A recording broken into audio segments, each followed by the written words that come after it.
The Queen has arrived in Ireland on the first state visit by a ruling British monarch since Ireland became a republic in 1922. Relations between Ireland and Britain remain strained, and even before the Queen landed in Dublin, police were called to detonate a bomb planted on a bus outside the city. The incident followed terror threats in London in the lead-up to this historic trip. Europe correspondent Emma Alberici reports. 800 years after the first English king came to Ireland as an invader, 100 years after the last visit by a reigning monarch, Queen Elizabeth is here to take her place, not as a ruler, but for a meeting of two heads of state coming together as equals. There have been protests from extreme Republicans who see this visit as premature and insensitive. I don't think she should have come over.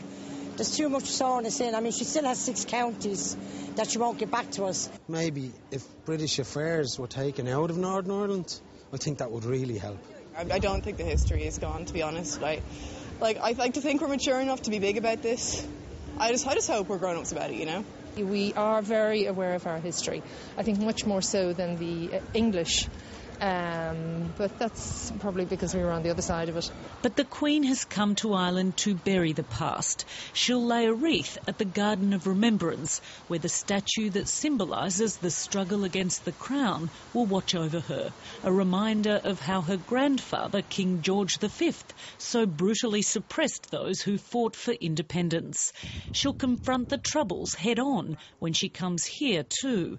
In 1920 at Croke Park Stadium, British troops opened fire at a Gaelic football match, killing 14 people. This one puts a seal on a relationship that was sour and is no longer sour. It puts a seal on the past and builds for the future.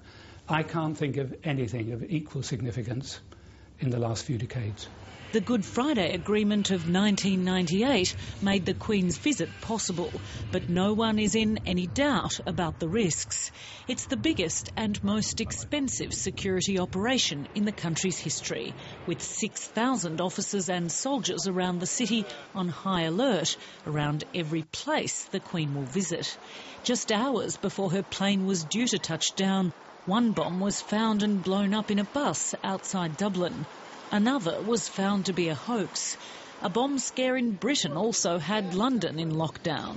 The caller, claiming to represent Irish Republican dissidents, presented the first coded terror threat from Ireland in more than a decade. We've had global figures here before in terms of American presidents or the Pope or whatever, and security arrangements were always put in place that were appropriate to deal with that, and the situation applies in the case of the visit of the Queen also. A lot has changed in the relationship between Ireland and Britain since King George V's visit in 1911. It's hoped that his granddaughter can heal old wounds once and for all. Emma Alberici, Lateline.